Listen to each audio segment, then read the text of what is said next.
evening, voters. Kashmir Valley is said to be paradise on earth, especially for us Indians. Unfortunately, this paradise has been burning for several years, decades now. Every time we try to put out the fire, something or the other triggers the unrest and the pain again. Yet, every year, lakhs of Indians brave all odds to come see this beautiful part of our country. Unfortunately, sometimes they too get caught in crossfire. What happened isn't about terrorists attacking some religious yatra this time.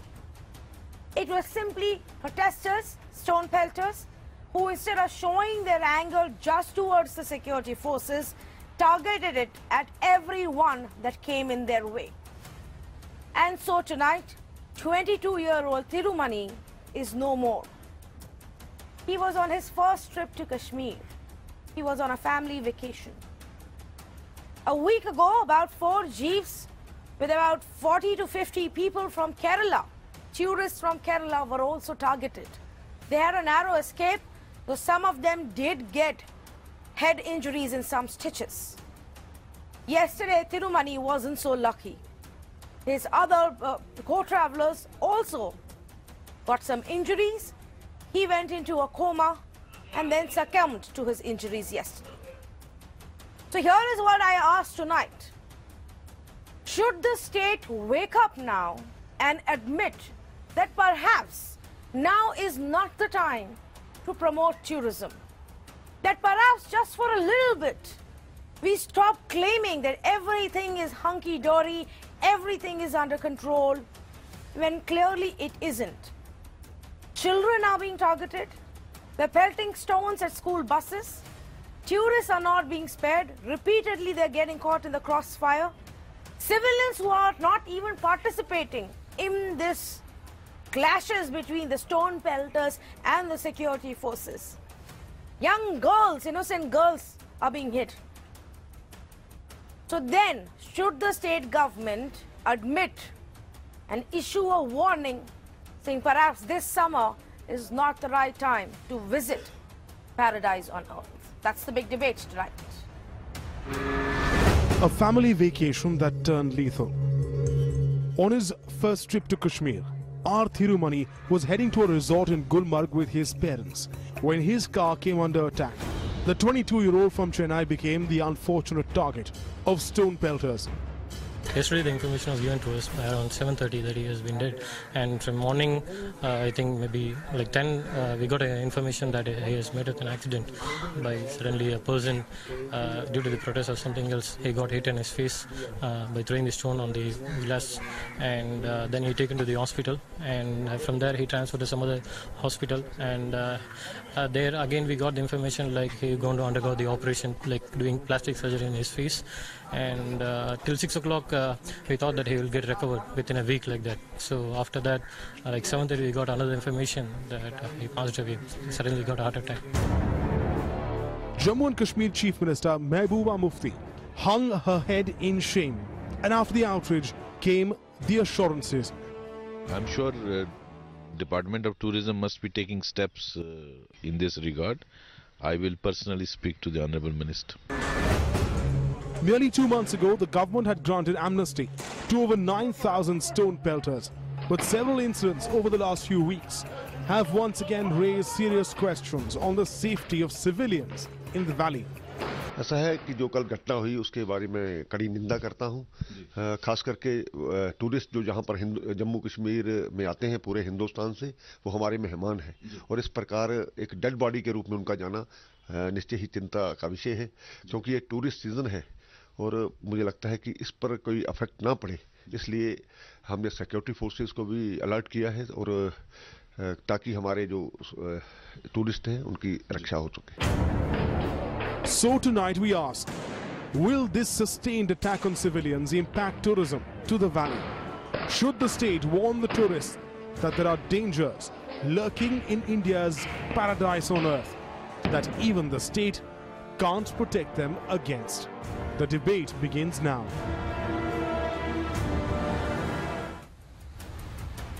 Let's say good evening to our panelists this evening. Joining me tonight is General Saha. He was the former Corps commander, has a significant amount of experience when it comes to the valley.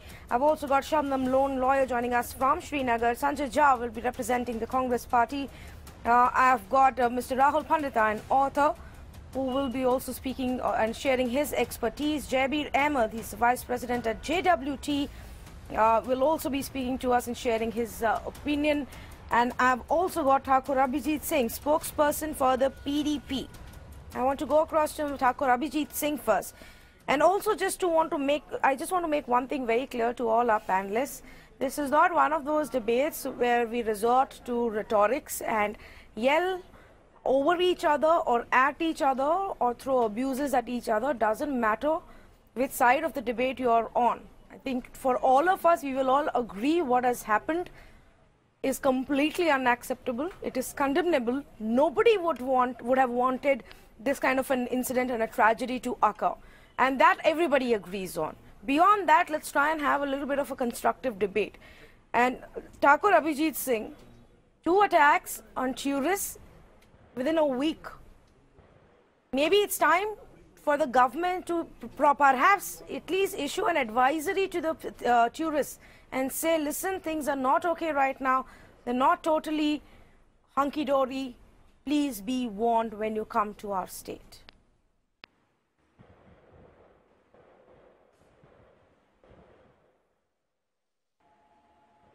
Hello? Yes. Thakur Abhijit Singh, Hello. can you hear me? Yeah, Tanvi. Yes. Yeah, Tanvi, I can hear you. That's my question to you. First of all, before I begin, yeah, I have heard your question. I'll just respond to your question now. Actually, first of all, I would like to say that really our head hangs in shame for this incident which has happened. And my heart goes out to the mother of Thirumani, who has really lost her son. And really, it's really a shame for all of us that we were not able to save her child in this in Kashmir. And one thing I would like to add over here is this, that Kashmiriyat is not this what has happened now. We Kashmiris are known for our hospitalities. We Kashmiris treat our guests next to God. So whatever have happened, it is not that some tourist was particularly targeted in this incident. This untoward incident has happened, that these stone pelters, and this untoward incident has happened that this boy has lost his life, and this is not that particularly a tourist was targeted on this occasion. So I once again apologize, and I once again say that we are really, our head is hanging in shame for this incident. Now, I would like to add in this one thing in this, that I can understand it's not hunky-dory over here, but at the end of the day, one thing which everybody should understand is this: these are the only 4 months for which all the Kashmiris keep on waiting, because it's a tourist place. For these 4 months, this is the entire month that the livelihood of all Kashmiris, may they be pony walas, shikara walas, or auto walas, or rickshaw walas, they keep on waiting for these 4 months to earn their livelihood so that they can feed their family for the entire year. This thing has happened, and I think it's a nice suggestion that a statutory warning should be issued to all the tourists. But we can assure you one thing, that we will take care of everything over here. And we will assure that incidents is not repeated again. So this is not the time that we should debate on certain other things and try to deviate this debate right from this topic to something else. This thing has happened and we are already ashamed. How will you ensure that this doesn't happen again? We have already, our DGP have also said the same thing, that we are trying to take care of everything where we can really save our tourists from all these incidents. But unfortunate thing can happen at any time, anywhere, not only in J&K, anywhere in India, such sort of incidents can happen. So this thing has happened. It is unfortunate, and everybody should condemn it. But it is not that the tourists should stop coming to Jammu and Kashmir. No, Mr. Singh, I agree. And like I said in the beginning, nobody is going to back this. Everybody is going to condemn it. We need some more concrete answers from PDP. When you say that you're going to ensure this doesn't happen again, how are you going to do it? Are you going to make a safe security corridor for all tourists, for wherever they want to go in the valley, restrict their movement? What is it that you are going to look at? Because obviously not even one more life can be lost this way. Yeah, that is there. We cannot lose one more life over here. And obviously our security forces are already, they have tied up their laces, and they're also working hard on it, that such untoward incidents is not repeated in the future. They are also trying their level best. We are also trying our level best. Even if you might have heard that those 7 persons who were found guilty in this, they are all arrested and they are in custody of the police now. So we are trying to do our level best. What unfortunate thing can happen anytime, anywhere. So I don't think that any person need to get scared of all these things. People are welcome to visit Kashmir because our CM is really working very hard on this. If you know, I think last month there was a conference also where we called all the tourist operators from all the parts of the India. We want to welcome tourists to this place. We really want to give that message. This is what I feel. Let me open it up to the debate now and to go other panelists. Mr. Singh, I will come back to you. Okay. Let's not make this about pride. I feel this is my view. Let's be realistic. This is not to say that you instill some fear in the minds of people or say Kashmir is a bad place, that people there are anti-India or anything of that sort. It's not. It's just to be realistic and say perhaps maybe for a year, for just this summer, come out and say it's not safe to come to the valley this summer vacation. There is just too much happening every second day, Shabnam Lone. There is one or the other encounter operation, anti-terror operation being carried out. As a repercussion of that, there are protests, there are clashes happening in this or the other part. Perhaps it's just not the right time. We don't have the bandwidth to also start protecting tourists. We are right now struggling to even protect our own school children, Shabnam.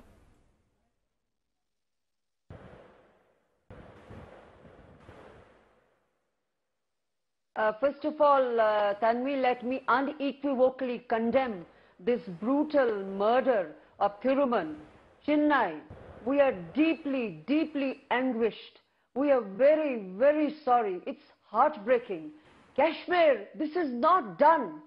We have withstood blood, mayhem, strife over the years. But Kashmir, we have always withstood one thing. We never allowed this facet to leave us. We are known for hosting our guests. Kashmir keep this tradition alive. Now coming back to what you said, Tanvi, the question is, it is very easy to say that tourists should come. What is most important is the life and liberty and security of anyone who wants to come here. Now let me cite my example. My colleagues at the bar here in the Supreme Court, just 10 days ago, they were asking me that we want to come. A senior lawyer said he has grandchildren. Now just tell me, I will not be allowed to tell my colleague, my senior at the bar, that you can come to Kashmir with your grandkids. I can't. I just can't tell him that. I'm very sorry. How can I tell them that? I feel responsible for them. And so this BJP has to explain to the nation that they allowed 10,500 pelters to be left at the same in one go. Now there should have been proper screening. They need to tell the nation and they need to say that they are sorry that they brought this on, that there should have been a policy in place just to stay in power. See what is happening all around. Now these boys, they are not in control of the situation. They are getting used. They will have to find out who is using these boys as cannon fodder. They definitely do not represent this society's plurality and inclusivity. Kashmir, say down with this violence. Kashmir civil society, please rise up to the occasion. No, and no to this violence. Now, General Saha, good evening. Would you agree that is this directly or indirectly linked to the amnesty that's been given to several hundred thousands of these protesters, and suddenly because they were let out at the same time, we are looking at a situation where we don't know where they're going to, erupt in form of protest next? Tanvi, good evening. Firstly, you see, this kind of a stone pelting and the scale at which it has gone into today cannot be linked to, one single act like an amnesty. It is obviously an outcome, a manifestation of a multiplicity of factors, right? It's one thing is for sure, this stone pelting does not happen on its own. It is highly engineered. It is engineered by adversaries of this country. It is being played out by the stooges here, and the outcome we are seeing. Okay, what an unfortunate, loss of a young life. 21-year-old person who would have traveled to Kashmir to probably see what this paradise is all about. And just less than a fortnight back, school children with little kids going to a school being stone pelted. I mean, look at the extent to which it has grown. In fact, from one of your speakers a little while back, I found some kind of justification that it is not as if these tourists were being targeted. In other words, if the target was something else, would that be justified? What are we talking about? Please, let's be a little more responsible, because the idea is it is not going to solve anything if we are going to stop the tourists from coming into the valley. If I may submit, it will probably only, make things worse, because for the foolish, stupid act of a bunch of people, you cannot be punishing the entire society by depriving them of their livelihood, as somebody brought out earlier.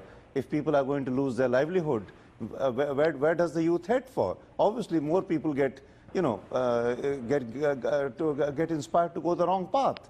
So while on the one side, stopping tourism is not the answer, at the same time, punishing an entire society is also not the answer. So what I would submit is, obviously, we have to be more proactive to be dealing with these people who are engaging in stone pelting. In fact, more important than the ones who are pelting stones in front, we have to make the intelligence mechanism a little more robust to be able to be sure that who are the people who are executing on behalf of the engineers from across. Okay, but until then, what do we do? Because yes, on one hand, we have to think about the livelihoods that depend on tourism, but what about the lives that we are putting at risk? Security forces have enough on their plate already with the militants as well as the locals who need to be protected as well, General Saha. Yes, Tanvi, I think that's a very relevant question, and until now, we have been hearing the leadership outrightly condemning whatever has happened. I think the leadership of the state and the leadership has to come up and assure the people that this kind of security will be provided for, because it is not, one-off. Very shortly, we are going to see the summer tourism picking up as schools close across the country, and that would be followed by the Amarnath Yatra, where so many people's livelihood is affected. And we have seen in the past, like if I were to connect with what happened in 2014, 2015, that time, of course, not because of stone pelting, but because of the vagaries of weather. For prolonged periods, tourists could not travel to Kashmir, and for those who did indeed travel, they were trapped. We had seen how, adversely the life of the people continued to get affected because of that. Yes. So, keeping in mind all this, I think some very categoric assurances has to come from the leadership to make the people feel, kind of reassured that yes, what measures have been put in place and how would they feel assured. That said, I wouldn't be surprised at all that there would be without anyone having to announce, there would be a whole range of cancellations that would be happening in the time to come. Yes, they are happening right now. What I'm talking about is how do we recover from that loss that the people would be suffering. Absolutely, they are happening right now. Those who have also landed, even in Jammu right now are extremely concerned. And I want to point this out. Earlier in the conversation with General Saha, he did raise this point, and I would also want to reiterate this. This is not to spread fear in anybody's mind. This is just to ensure that people are also aware of the reality, the on-ground reality of what's happening in many parts of Kashmir right now. So, Rahul Pandita, this is what the Director of Kashmir's Tourism Department, Mahmood Ahmed Shah, was quoted as saying in February 2018. Before the onset of spring and summer in Valley, he said Kashmir was the only place where even robbed belongings were being returned to tourists. Kashmiri people have always shown bravery in saving the tourists, and I agree with him on that. But that Kashmir is the safest tourist destination that we have in our country today. If it wasn't, why would so many foreign and domestic tourists be coming to us every year? He's obviously referring to data from 2015, maybe to an extent from 2016. Does the government and Mr. Shah need to re-look at these statements in the light of what is happening this summer season, Rahul?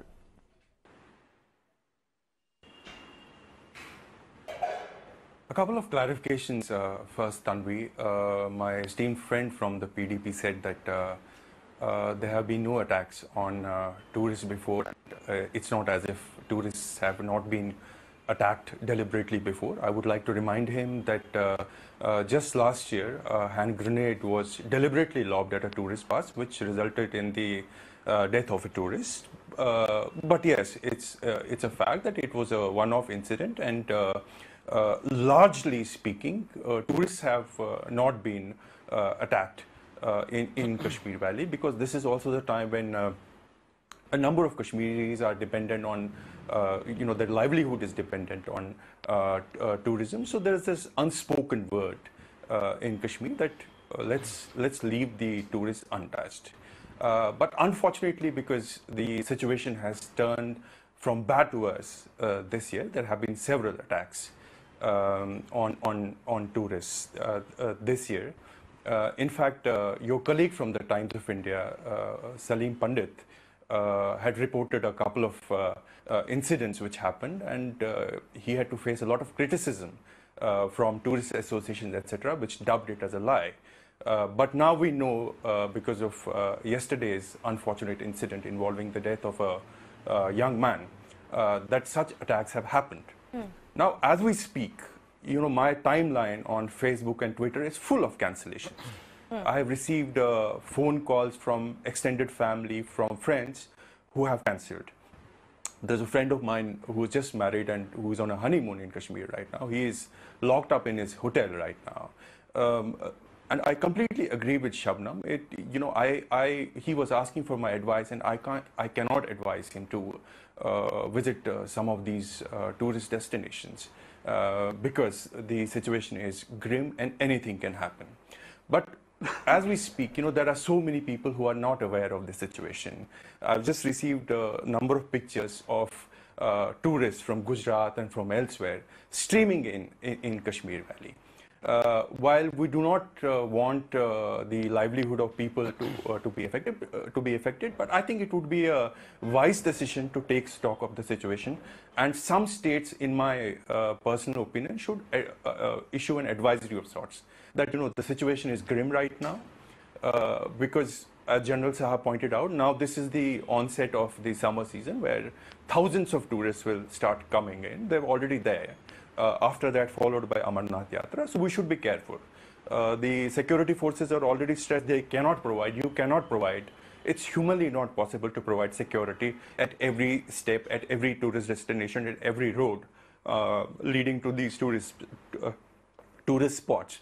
So I think it would be a good idea to take stock of the situation and issue an advisory of sorts. Okay. Jabir Ahmed, the VP with JWT, has also started an initiative called the Rabta. Now, Jabir, you've heard all our panelists out. What would you want to add to that? Do you agree that perhaps we need to be slightly more realistic this season?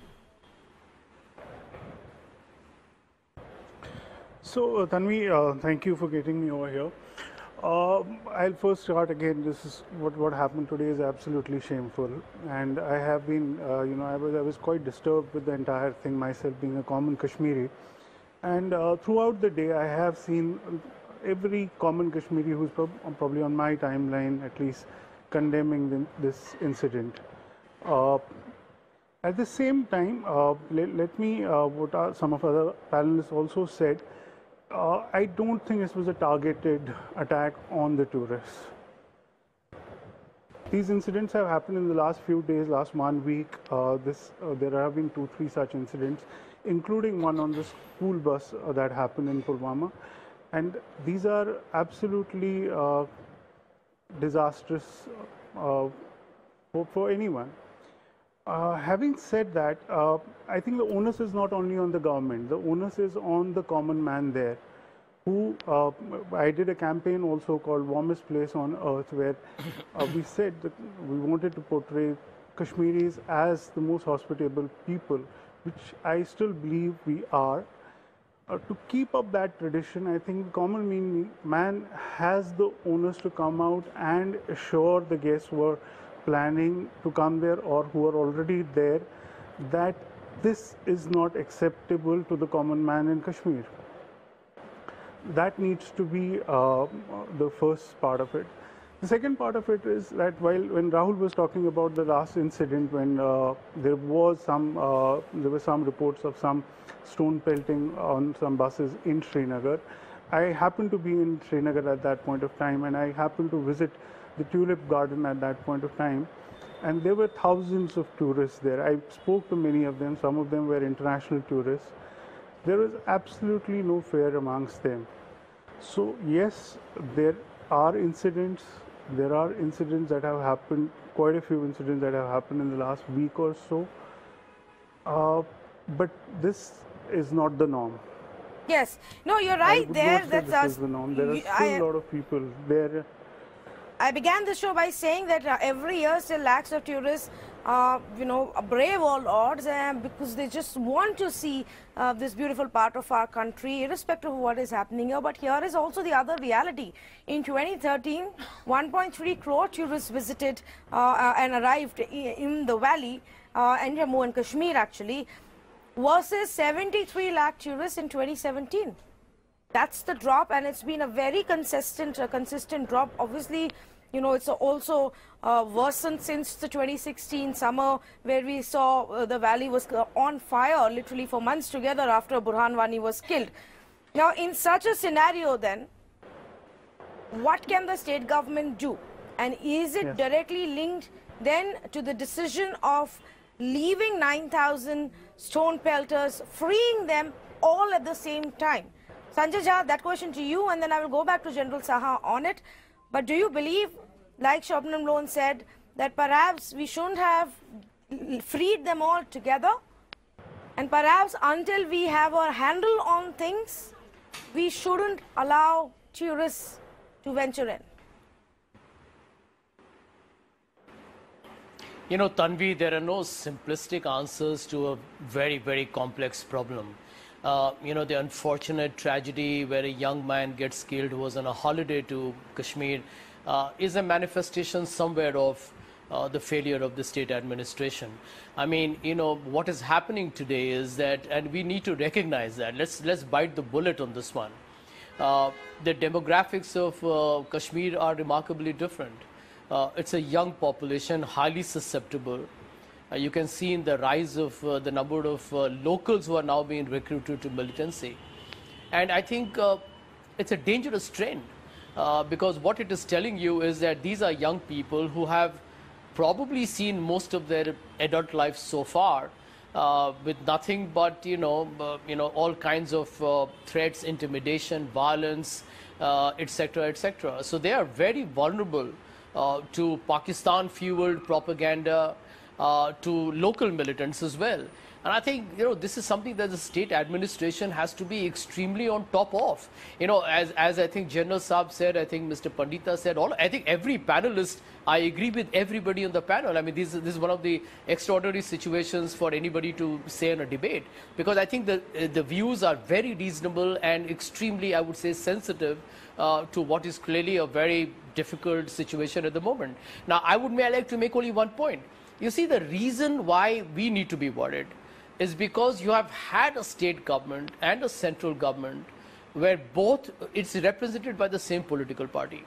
Now, the problem is, I believe in the state government, is that there are, it's such an opportunistic alliance that they talk in contradictory signals. And I think these things cannot be ignored. This is not a political statement, Tanvi. It sends a wrong message to the population at large, to the young in particular, who are, accessing social media, who are educated, and who kind of know what's going on around the world in the rest of the country. But so, Mr. if Jha, we today don't they seem to be approach this speaking in the problem same voice. with the complete recognition, but today they seem to be speaking in the same voice, Mr. Jha, because you have the Chief Minister and the Deputy Chief Minister from PDP and BJP respectively, both stand firm on the fact that no, we are going to go ahead with this amnesty scheme, that no, we were right in doing what we did, and that you cannot blame this on that. The newly sworn in Deputy Chief Minister is also doing the same thing. So they seem to be on the same page right now for a change. You know, Tanvi, let me make a point here. You see, what we need to definitely understand, and there are specialists here who have possibly researched Jammu and Kashmir for a long time, but I can tell you this for a fact, that if you look at the incidents that have happened, don't ignore the extremely ghastly incident of Kathua, for example. You know, these repercussions are not going to end in a hurry. You know, what we are doing is we are damaging psychologically minds of young people who, if you look at the photographs, there are professors, there are educated people who are taking to arms. Right. I mean, what can be more disturbing? And I do believe that the government of the day, especially the center, I mean, the state is bad enough that it's a very ideologically incompatible partners hopping together. But the center has taken his eyes off Jammu and Kashmir. I'm going to come back to that point in just a bit. I just want to quickly go across to General Saha. I know he needs to leave early. So my last question to him, General Saha. To your mind, in your expert opinion, what is leading to these incidents right now where, you know, civilians, tourists, children are coming in the crossfire? It doesn't happen that often. Is there something going wrong on ground? See, Tanvi, I think your first and basic question is, which you had asked just now, is was this, you know, like granting amnesty to 900 plus in one go, was it sort of done in a haste? Well, obviously, the kind of professionalism with which this should have been done has not been done. That is what has given, you know, a sort of understanding that you can get away with something like this. And again, if I may bring out the fact that, you know, justifying by targeting, bringing in targeting as the, you know, point of a debate, I find that to be absolutely frivolous and irresponsible.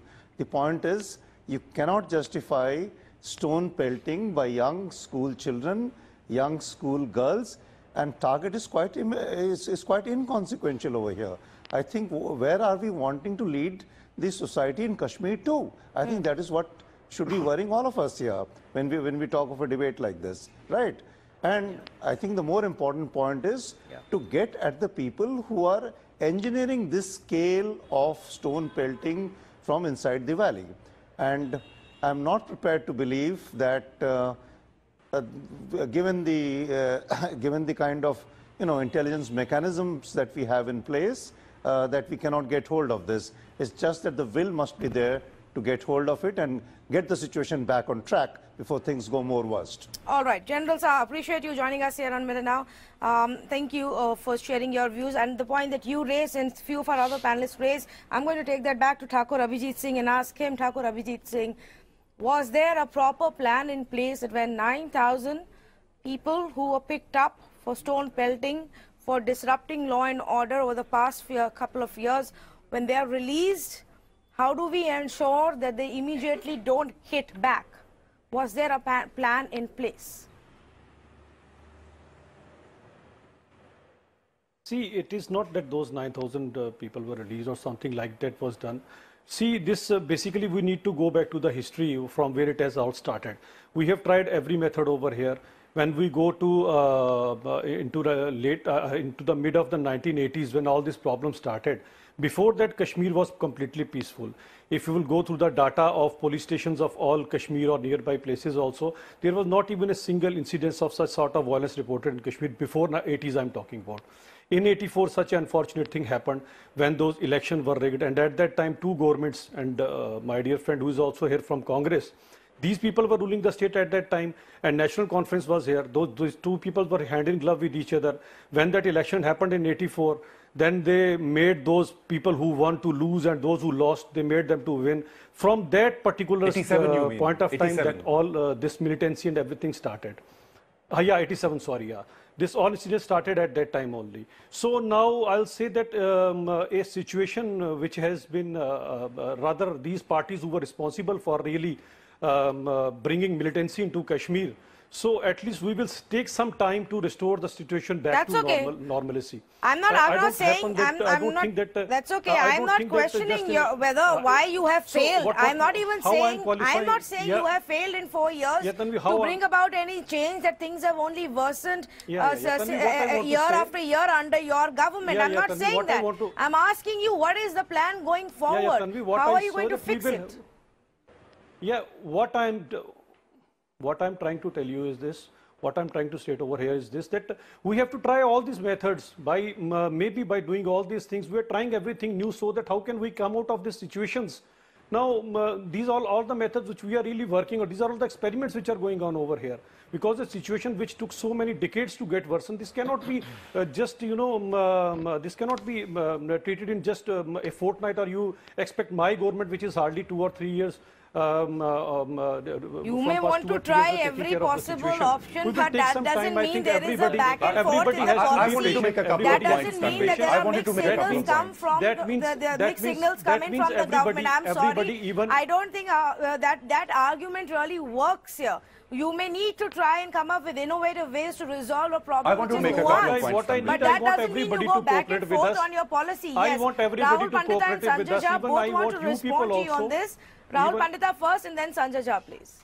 I wanted to respond, please.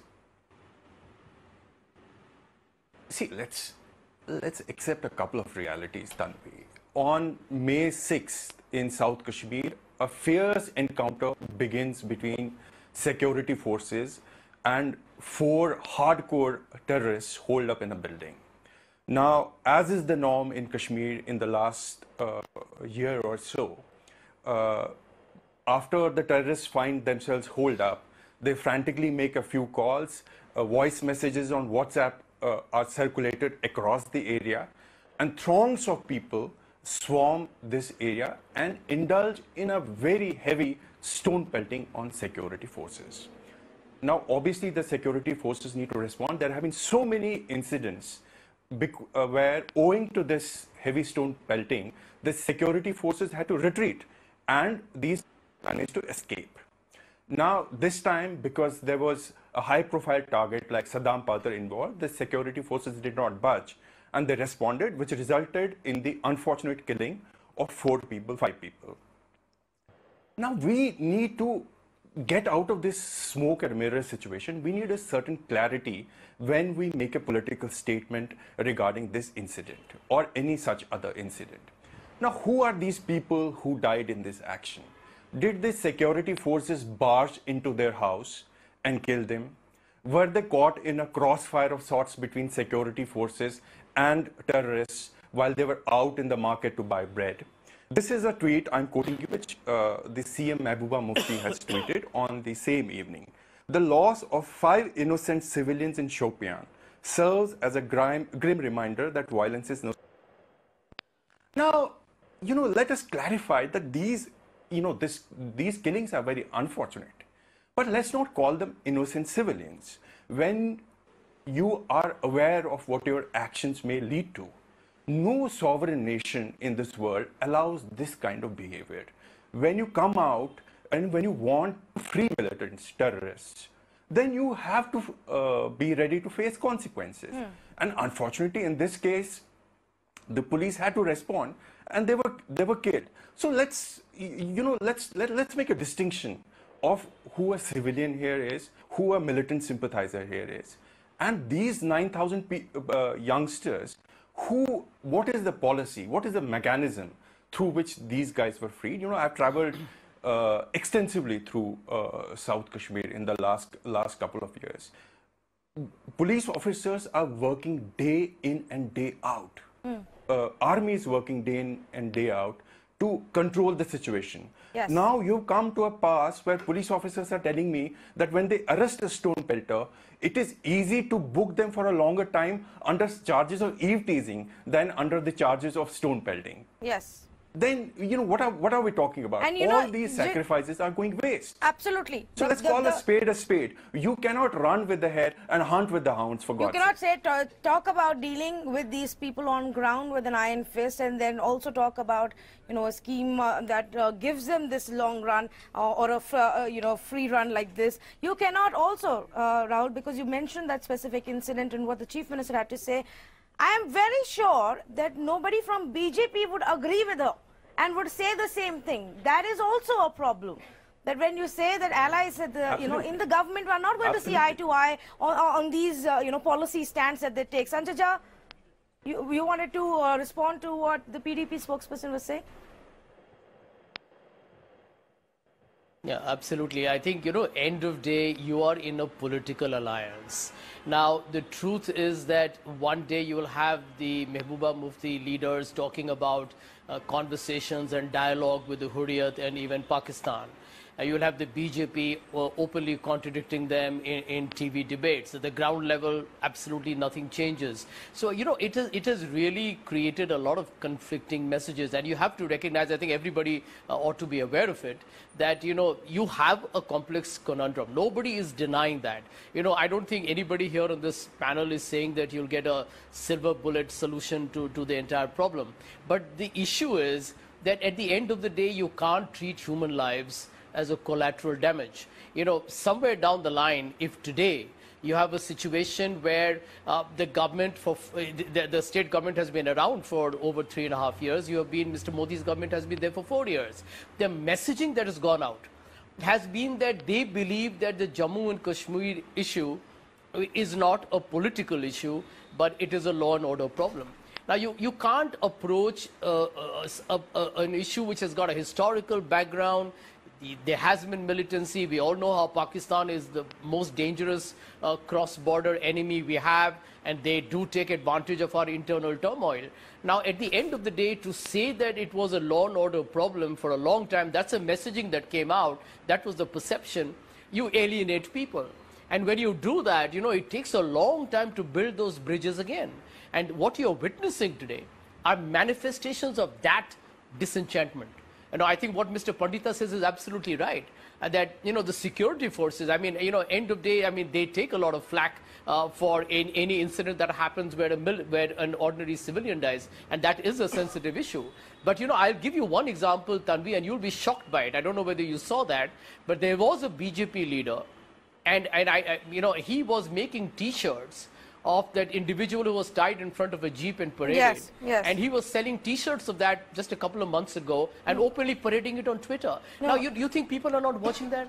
Fanning of sentiments has happened from both ends, and it's really unfortunate, Sanjay Jha, that that's happened. Is there also a factor, perhaps, Shabnam Lone, perhaps the wrong messaging, perhaps the fanning of sentiments on both sides is a factor? But here is the reality that the country also needs to know that in Kashmir today, they are struggling to even protect the children, local children, ensure that they get to go to school. Schools haven't managed to, they have barely managed to run this year at all. There have been repeated shutdowns. Civilians are getting caught in crossfire. And I'm not just talking about those who empathize or sympathize with the militants, others. And this is happening. And unless the government acknowledges this and fixes this, we need to at least call spade a spade, Shabnam Lone.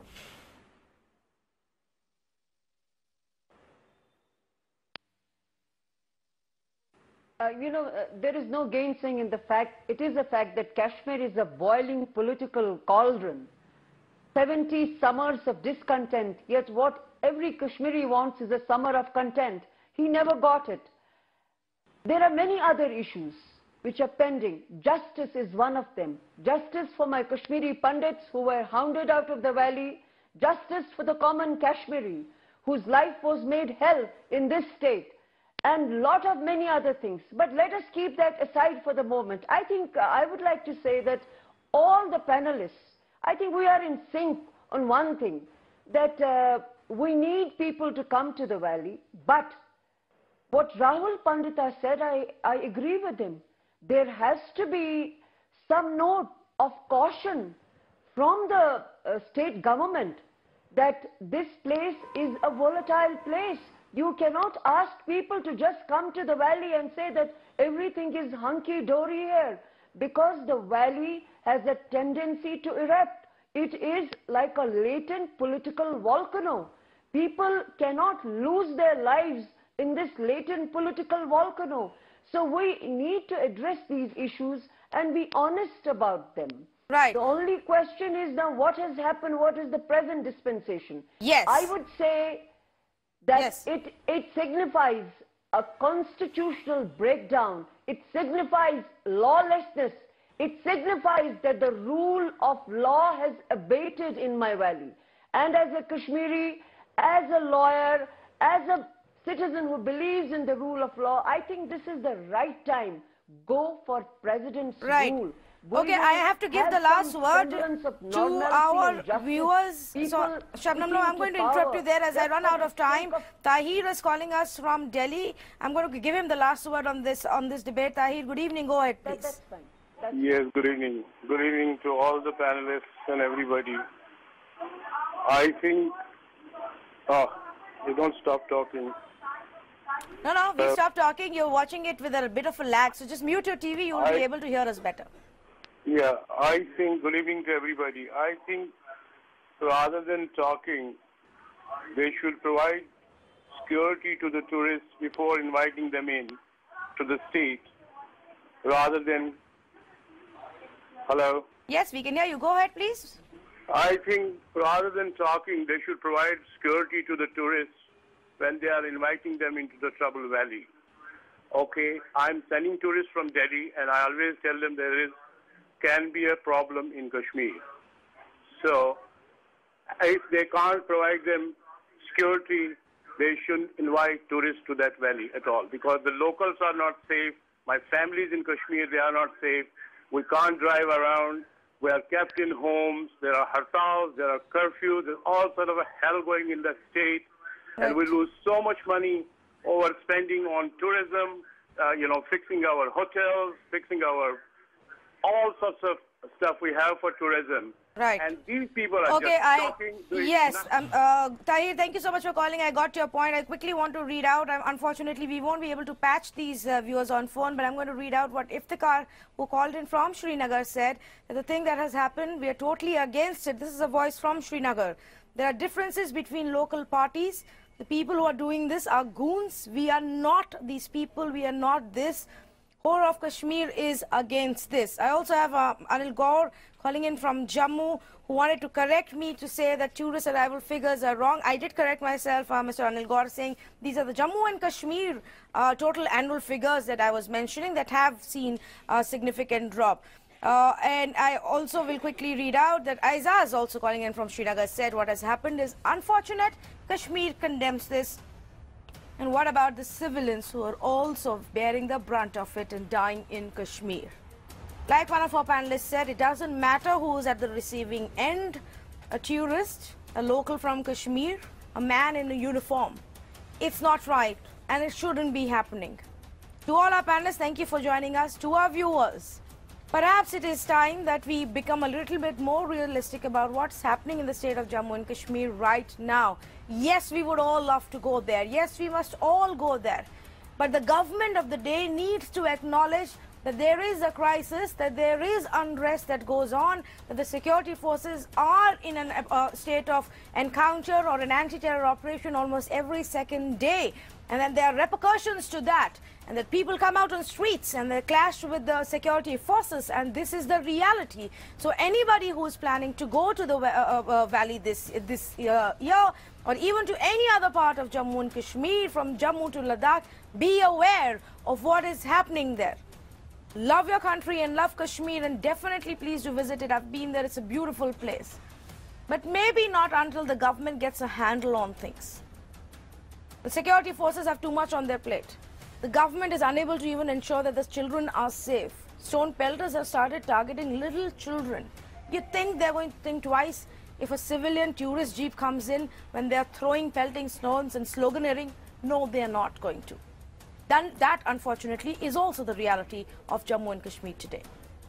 I hope The government of the day, Mehbooba Mufti, acknowledges that, and like the PDP spokesperson said, they should issue a warning so that people are aware of it and let them take a call. And the government should not absolve itself of any responsibility and continue to ensure that the streets are safe, that civilians are safe. Thank you so much for joining us on this debate tonight.